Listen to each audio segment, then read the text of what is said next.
dibuka KPD-nya, dibaca setiap pertanyaannya dengan cermat, kemudian amati gambar dan permasalahan yang diberikan, terus diskusikan jawaban yang tepatnya ya. Nanti hasil diskusinya bisa dipresentasikan ke depan. Oke? Apakah sudah selesai semua anak-anak? Sudah, Bu. Oke, sekarang bisa satu kelompok maju ke depan untuk mempresentasikan hasilnya. Boleh kelompoknya Azhar, boleh maju. Ya, Mas Azhar maju. Ya.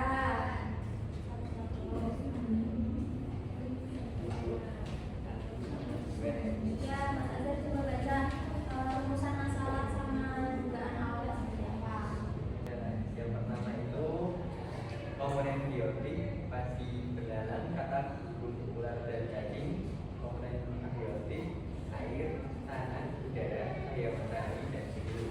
Yang kedua itu makhluk hidup di sawah saling bergaul karena setiap makhluk hidup memiliki peran yang berbeda dalam ekosistem dan membutuhkan makhluk hidup lain untuk memenuhi kebutuhan hidupnya. Yang ketiga, jika salah satu komponen ekosistem berkurang atau keseimbangan ekosistem akan terganggu dan rantai makanan dapat berubah. Oke, dah betul. Kita cepat.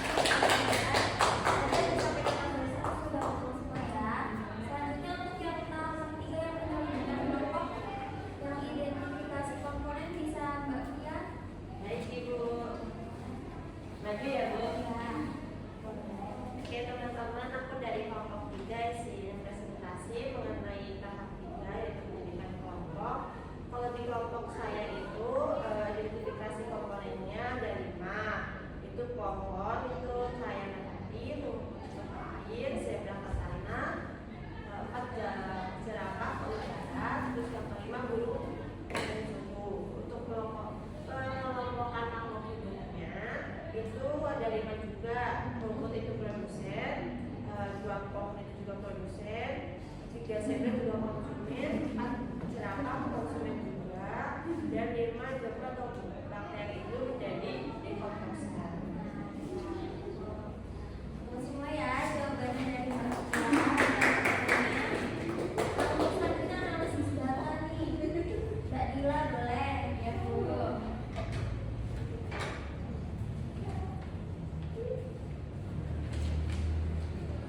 Langsung aja ya, Bu. Yang tahap keempat yang pertama itu komponen biotik dan abiotik itu saling berinteraksi dan saling mempengaruhi. Makhluk itu membutuhkan air, udara, tanah, cahaya matahari dan suhu untuk hidup. Yang kedua, produsen itu menghasilkan makanan sendiri melalui fotosintesis. Konsumen memperoleh makanan dari organisme lain dan dekomposer menguraikan sisa makhluk itu menjadi zat garam. Kemudian yang ketiga itu interaksi yang terjadi antara lain yaitu predasi, mutualisme, simbiosis mutualisme dan kompetisi. Contohnya singa memangsa zebra. Yang keempat itu jika salah satu komponen terganggu atau hilang, maka keseimbangan ekosistem juga akan terganggu. Misalnya berkurangnya air itu dapat menyebabkan tumbuhan mati dan populasi hewan menurun.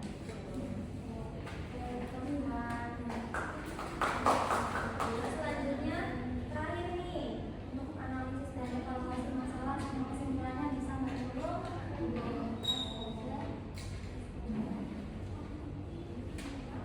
Untuk analisis dan evaluasi masalahnya itu komponen biotik dan abiotik itu saling bergantung karena makhluk hidup membutuhkan faktor abiotik untuk hidup dan sama makhluk hidup saling berinteraksi dalam memperoleh makanan serta menjaga keseimbangan ekosistem tubuh. Ini kesimpulannya sekarang dibaca itu. Ya. Oke, jadi kesimpulan dari kelompok kami itu ekosistem terdiri atas komponen biotik dan abiotik yang saling berinteraksi. Komponen biotik meliputi produsen, konsumen, dan juga dekomposer. Sedangkan komponen abiotik itu ada air, tanah, udara, cahaya matahari, dan suhu. Semua komponen tersebut bekerja sama untuk menjaga keseimbangan ekosistem. Betul sekali banyak pamannya. Nah dari gambar ekosistem tersebut tadi sudah disebutkan ada kalau misal di ekosistem sawah komponen biotik ada padi, belalang, katak, burung. Terus kalau abiotik ada air, tanah, udara. Nah kedua komponen itu benar ya saling bergantung dan saling melengkapi untuk saling memenuhi kebutuhan hidupnya masing-masing.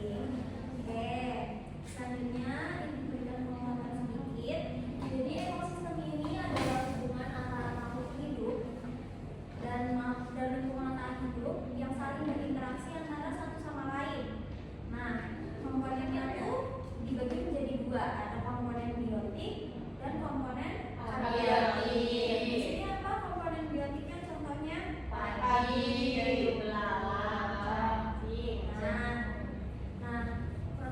Padi dan rumput ini di sini berperan sebagai produsen yang menghasilkan makanan. Nah, kemudian di sini ada contohnya ada belalang, burung, ular ini sebagai konsumen yang nanti akan memakan produsen gitu ya. Nah, selanjutnya ada bakteri, cacing dan jamur yang berperan sebagai pengurai. Yang nantinya ketika konsumen ini telah mati nanti akan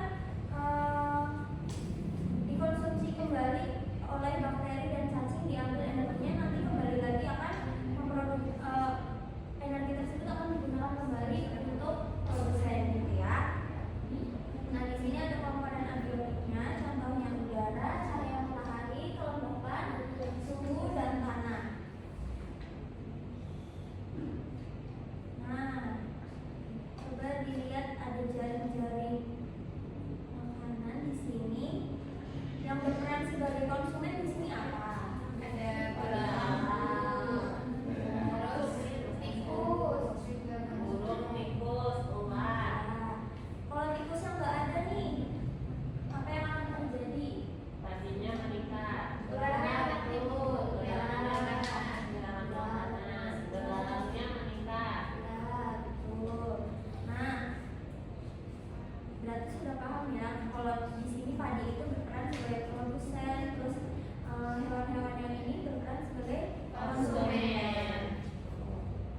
Nah, ini juga tadi sudah komponen abiotik itu apa saja. Di sini ada interaksi biotik dengan biotik. Yang pertama ada predasi, contohnya ada kucing dan tikus. Mereka ini saling apa? Saling memangsa ya. Iya. Kalian kan makan tikus? Iya. Tom and Jerry.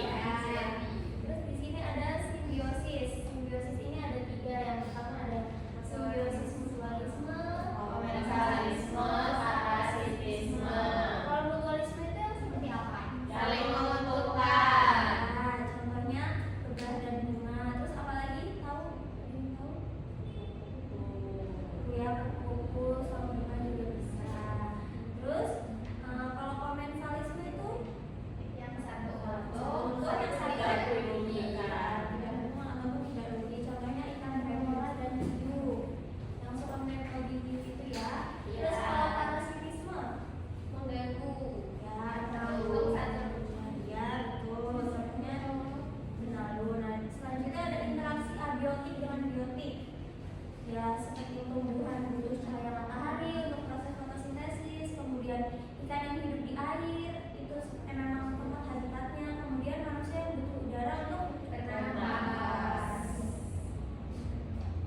Nah, selanjutnya ada rantai makanan. Rantai makanan ini adalah proses perpindahan energi melalui peristiwa makan dan dimakan antar makhluk hidup dalam suatu ekosistem. Rantai makanan dimulai dari produsen. Ini produsen contohnya rumput, kemudian berpindah ke konsumen, ada belalang, katak, ular dan elang, dan berakhir pada pengurai atau dekomposer seperti bakteri atau jamur ya.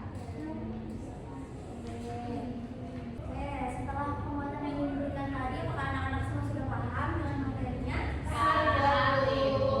Nah, boleh dari salah satu dari kalian bisa menyampaikan kesimpulannya dari pembelajaran hari ini? Mas Azhar coba. Kesimpulannya itu ekosistem terdiri dari komponen biotik dan abiotik. Biotik itu yang hidup dan abiotik itu yang dari lingkungan. Selanjutnya terjadi interaksi antara komponen. Tadi ada seperti predasi, terus ada simbiosis mutualisme, komensalisme dan parasitisme. Lalu ada hubungan biotik dengan abiotik seperti tumbuhan yang butuh cahaya matahari dan air. Kemudian keseimbangan ekosistem juga harus dijaga agar ekosistem tetap berjalan. Betul sekali ya yang disampaikan oleh Mas Azhar. Jadi ekosistem itu saling membutuhkan dari komponen biotik dan abiotiknya agar tetap berjalan gitu ya suatu kehidupan itu. Nah, selanjutnya anak-anak bisa mengerjakan kuis sintetis yang